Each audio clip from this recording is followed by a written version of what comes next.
Hello guys, कैसे हैं आप? उम्मीद करते हैं आप सब खैरियत से होंगे, खुश होंगे और हमारी दुआ है कि हमेशा खुश रहें, हंसते और मुस्कुराते रहें। तो देखने जा रहे हैं माँ दुर्गा के 9 रूप। तो देखते हैं भाई क्या नवरात्रि शक्ति का उत्सव। जब हम माँ दुर्गा के 9 रूपों की पूजा करते हैं। माँ दुर्गा भक्ति का एक ऐसा रूप जिनके होने से इस संसार में जीवन चलता रहता है, जिनकी उपासना कर हम काम, क्रोध, लोभ, मोह, मद और मत्सर्य जैसी कई भावनाओं से ऊपर उठ सकते हैं। और उनके हर रूप के साथ जुड़ी हैं कुछ अनसुनी कहानियाँ। हाँ जी, सुनो। वंदे वांछित लाभाय चंद्राद कृत शेखराम वृषारूढ़ाम शूलधराम शैलपुत्रीम यशस्विनी। माथे पर अर्धचंद्र, दाहिनी तरफ एक त्रिशूल और बाएं हाथ में एक कमल का पुष्प लिए नंदी जी पर सवार माँ दुर्गा का प्रथम रूप देवी शैलपुत्री। शैलपुत्री ये शब्द 2 शब्दों से मिलकर बना है, जहाँ शैल यानी पर्वत और पुत्री यानी बेटी है। देवी सती के अपने शरीर को अग्नि में समर्पित कर देह त्याग देने के बाद उन्होंने इस संसार में फिर से जन्म लिया, पर्वतों के राजा हिमालय की बेटी के रूप में, और इसीलिए उन्हें शैलपुत्री कहा गया है। नवरात्रि के पहले दिन पूजा जाने वाला ये रूप माँ दुर्गा की पवित्रता, शक्ति और भक्ति का प्रतीक है। देवी शैलपुत्री हमें परेशानियों को निडर होकर पार करने का महत्व सिखाती है। उनका पर्वतों से जुड़ा होना हमारे जीवन में उत्साह और स्थिरता का प्रतीक है।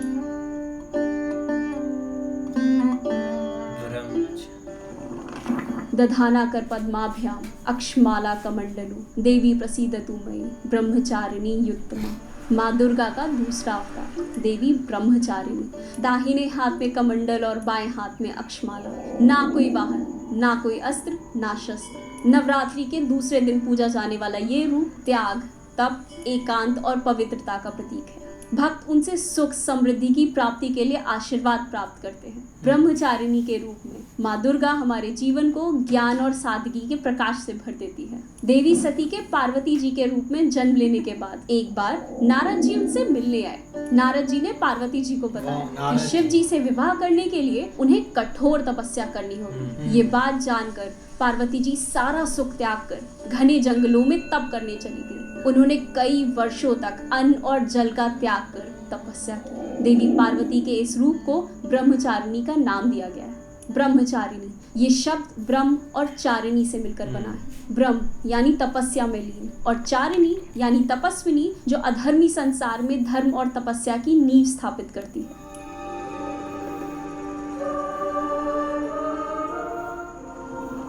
पिंडज प्रवरारूढ़ा चंडको पास्कैर्युता प्रसीदम तनुते मह्यम चंद्रघंटेति विश्रुता। माथे पर सजी एक चंद्रमा के समान बिंदी, 10 भुजाएं लिए बाघ पर सवार एक भयंकर रूप लिए माँ दुर्गा का तीसरा अवतार देवी चंद्रघंटा।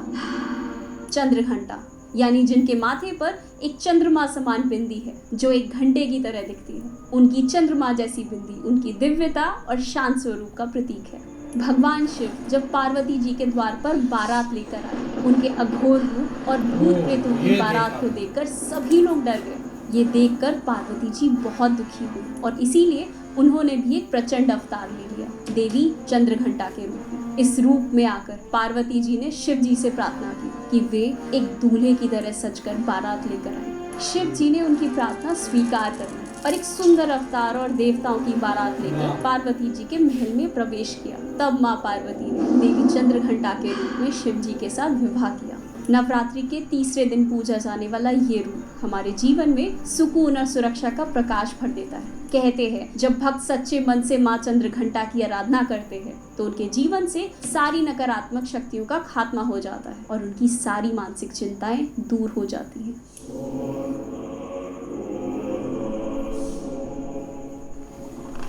सुरा संपूर्ण कलशम रुधिरा प्लुतमेव च दधाना हस्तपद्माभ्याम कुष्मांडा शुभदास्तु में। दुर्गा माँ का चौथा अवतार देवी कुष्मांडा। नवरात्रि के चौथे दिन पूजा जाने वाला ये रूप जीवन में नए उजाले और उत्साह का प्रतीक होता है। साहस और शक्ति से परिपूर्ण ये देवी अपने भक्तों को डर से मुक्त कर देती है। कुष्मांडा ये शब्द 3 शब्दों से मिलकर बना होता है, जहाँ कु यानी छोटा, ऊष्मा यानी ऊर्जा और अंडा यानी एग ऐसा माना जाता है कि देवी कुष्मांडा ने ही इस पूरे संसार की रचना की है। जब इस दुनिया में अंधकार के सिवा कुछ नहीं था, तब देवी ने अपनी ऊर्जा से संसार में रोशनी और जीवन की शुरुआत की थी। कहते हैं कि देवी कुष्मांडा की ऊर्जा से सबसे पहले महालक्ष्मी, महाकाली और महासरस्वती का जन्म हुआ और इसके बाद इन तीनों देवियों से ही ब्रह्मा, विष्णु और महेश उत्पन्न हुए, जिन्होंने सृष्टि की रचना को आगे बढ़ाया। चेहरे पर एक सौम्य सी मुस्कान, उज्जवल सर, अष्टभुजाएं लिए बाघ पर सवार देवी कुष्मांडा ने सारी सृष्टि को एक बीज से उत्पन्न किया था और इसीलिए उनका ये रूप महाशक्ति के रूप में भी जाना जाता है।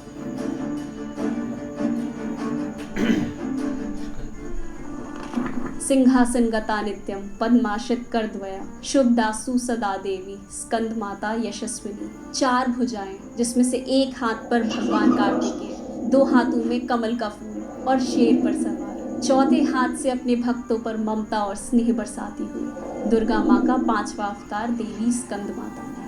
स्कंद माता का अर्थ होता है स्कंद यानी कार्तिकेय की माँ। शिव जी और पार्वती जी के विवाह के बाद उनके मिलन से एक ताकतवर बीज का जन्म हुआ था, जिसकी रक्षा का काम स्वयं अग्निदेव को दिया। इस बीज की ऊर्जा इतनी तेज थी कि अग्निदेव भी उसे सहन नहीं कर पाए और इस बीज को देवी गंगा को सौंप दिया गया और इस बीज से स्कंद यानी कार्तिकेय का जन्म हुआ, जो स्कंद माता के पुत्र होने के साथ देवताओं के सेनापति भी हैं। एक कहानी के अनुसार एक बार कार्तिकेय ने बारी बारी से ब्रह्मा जी और शिव जी से ओम के अर्थ के बारे में पूछना चाहा, लेकिन जब वो उनके जवाब से संतुष्ट नहीं हुए तो उन्होंने खुद ही एक परिभाषा की रचना की, जो कि 12 करोड़ छंद लंबी है। ये कहानी कार्तिकेय की क्षमता और ताकत का प्रतीक है। स्कंद माता और भगवान कार्तिकेय की पूजा साथ में होती है। देवी स्कंद माता परिवार और मातृत्व की महान भावना का प्रतीक है। नवरात्रि के 5वें दिन पूजे जाने वाले इस अवतार से हमारा जीवन प्रेम और सुरक्षा से परिपूर्ण हो जाता है।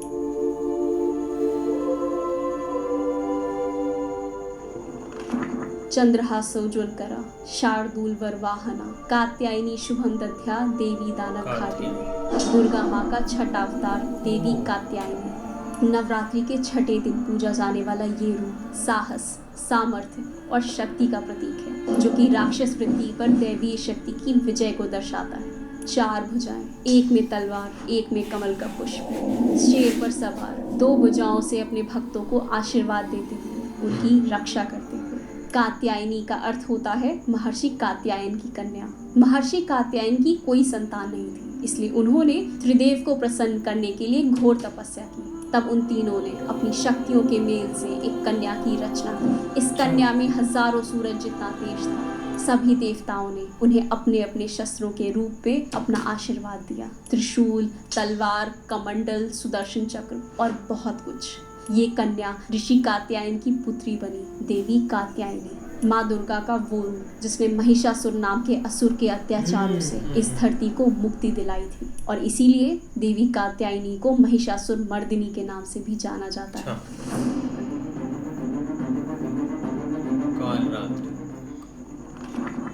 वाम पादूल सल्लोलता कंटक भूषणा वर्धन मूर्ध्वजा कृष्णा काल रात्रि भयंकरी। भयंकर रौद्र रूप, रात सी काली ध्वजा, 3 चमकती आंखें, मुंह से निकलती हुई ज्वाला, एक हाथ में वज्र और दूसरे में तलवार लिए। दुर्गा माँ का 7वां अवतार देवी काल रात्रि। काल रात्रि का अर्थ होता है अंधकार और बुराई को मिटाने वाली। एक बार जब पूरा देवलोक असुरों के अत्याचारों से परेशान हो चुका था, तब इंद्रदेव शिव जी और पार्वती जी से मदद मांगने कैलाश पर्वत पहुंचे। देवी पार्वती ने उनकी सहायता के लिए अपने प्रचंड रूप देवी कालरात्रि के रूप में आकर उनके साथ युद्ध के मैदान में पहुंची। देवी कालरात्रि ने चंडमुंड जैसे असुरों का संहार किया, जिसके बाद उनका सामना हुआ असुर रक्तबीज से, जिसके खून की हर एक बूंद जब जमीन पर गिरती एक नए रक्तबीज का जन्म होता था। ये देखकर देवी का क्रोध बहुत बढ़ गया और उन्होंने अपनी तलवार से उस पर वार करना शुरू कर दिया। उसके खून की एक एक बूंद धरती पर गिरने से पहले ही उन्होंने उसे पी लिया और इस प्रकार रक्तबीज का विनाश हुआ। नवरात्रि के 7वें दिन पूजा जाने वाला ये रूप हमारे जीवन में अंधकार से प्रकाश की ओर जाने का मार्ग प्रदर्शित करता है।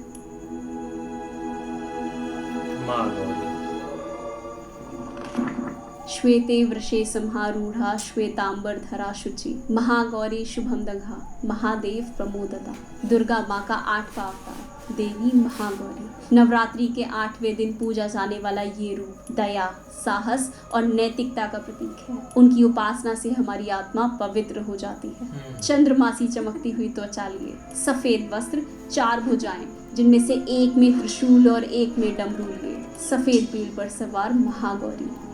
महागौरी का अर्थ होता है सफेद रंग, जो उनके उज्जवल स्वरूप को दर्शाता है। कहानी के अनुसार जब देवी पार्वती अपने कालरात्रि रूप में असुरों का संहार करने के बाद कैलाश पर्वत पहुंची तो उनकी त्वचा का रंग एकदम काला पड़ गया था। ये देखकर शिव जी उनका मजाक उड़ाने लगे। इस बात से क्रोधित होकर पार्वती जी ने ब्रह्मा जी की आराधना की। तब ब्रह्मा जी ने उन्हें मानसरोवर में डुबकी लगाने की सलाह दी। जब देवी पार्वती ने मानसरोवर में डुबकी लगाई, उनकी काली त्वचा उनके शरीर से अलग हो गई और एक स्त्री का रूप लिए देवी के इस रूप को कौशिकी का नाम दिया गया। मानसरोवर में स्नान करते ही देवी पार्वती का रूप उज्जवल हो गया था और उन्हें महागौरी का नाम मिला।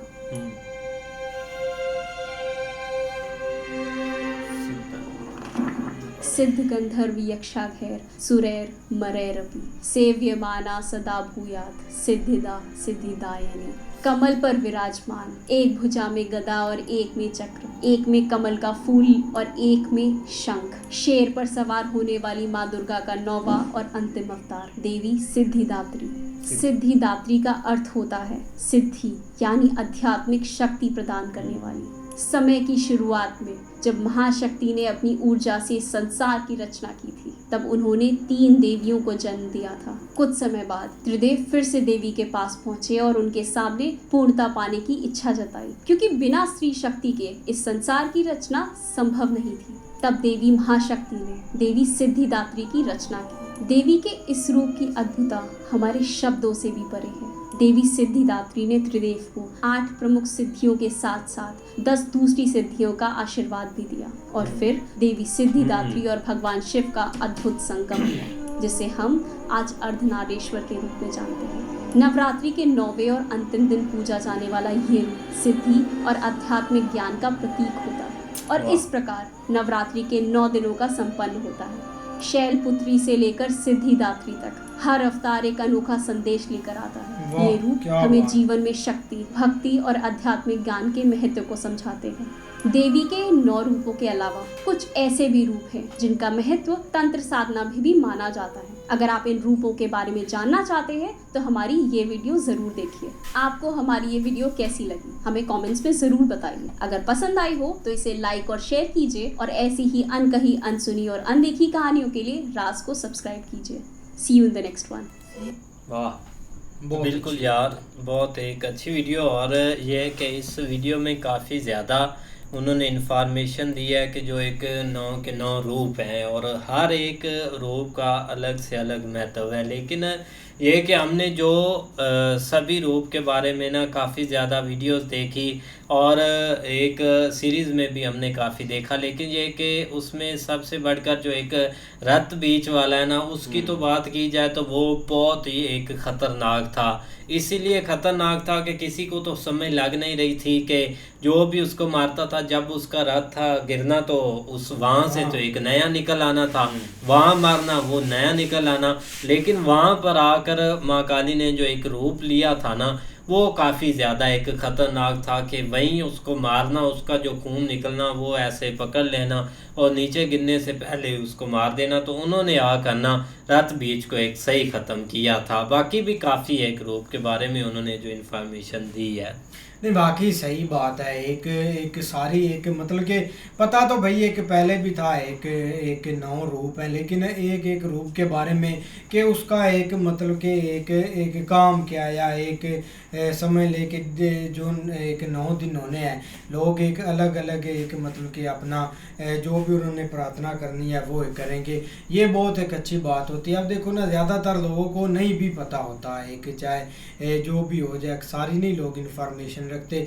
लेकिन बहुत अच्छी बात है कि सीरीज़ में हमने ये शुक्र है कुछ चीज़ें कवर कर ली थी, हमें कुछ पता चल गया था। तो इसलिए आज थोड़ा बहुत पता है इसके बारे में। तो बिल्कुल ऐसे ही है, लेकिन एक बहुत आम वीडियो इसलिए है क्योंकि एक एक रूप के बारे में उन्होंने एक डिटेल से बताया है। एक पहले रूप की तरफ आ जाएं जब एक उनकी मतलब एक नया रूप उन्होंने लिया था और हिमालय के पहाड़ों के अंदर एक उसके बाद आगे एक सीन उनके स्टार्ट हुए। तो मतलब ये कि उसके बाद ही महादेव जी का दोबारा जब वहाँ पे गए उन्होंने प्रार्थना की उनको मिलने के लिए, मतलब ये एक इस तरह की स्टोरी। लेकिन सबसे आम चीज़ें यही है कि एक जो शक्ति के हवाले से एक आप कह लें कि एक सबसे ज़्यादा इम्पोर्टेंस है कि एक नारी शक्ति कह लें या एक शक्ति से रेलिवेंट इनको काफ़ी एक ज़्यादा आप कह लें कि लोग पूजते या एक लोग इस चीज़ से काफ़ी एक जो है ना वो चीज़ें एक सीखते भी हैं। लेकिन उससे हट के अगर देखा जाए ना तो भाई एक उस वक़्त असुर जो थे ना उन्होंने काफ़ी एक चैलेंज इनके लिए एक किए थे। खासकर एक जब भाई एक कार्तिकेय को देख लो कि उन्होंने मतलब किस तरह एक साइड पे मतलब दरमियान में बहुत सारे एक जगहों के ऊपर वो एक डिस्टर्बेंस पैदा करते रहे हर तरह से। लेकिन एक टाइम ऐसा आया था कि एक हर तरह से उनका खत्म। लेकिन रथबीच वाला जो सीन था ना वो भाई एक सबसे डिफरेंट इसलिए था कि उसको मारना इतना आसान नहीं था। जैसे वो मतलब गिरता था उसको एक ऐसे हाँ करता था ऐसे। हाँ ऐसे कोई भी एक चोट चार लगती पांच थी, आदमी निकल आते थे उसको। लेकिन इन्होंने जब उसको ख़त्म किया था ना वो सीन कोई हाई एक किस्म का देखने वाला, जब मतलब वो पी रही थी साथ या एक हाथ में एक उनके था उसके अंदर जा रहा था, तो वो एक काफ़ी सीन है। लेकिन बिल्कुल एक डिटेल्ड वीडियो 9 दिन है। हर एक दिन का जब स्टार्ट होता है तो एक उसकी इम्पोर्टेंस उसका एक उस दिन की डेफिनेशन वो हर चीज़ उन्होंने बताई है। कमाल की वीडियो थी यार। बिल्कुल, तो उम्मीद करते हैं आपको वीडियो पसंद आएगी। अगर पसंद आए वीडियो को लाइक, चैनल को सब्सक्राइब ज़रूर कीजिएगा। मिलते नहीं वीडियो के साथ, तब तक के लिए गुड बाय, टेक केयर।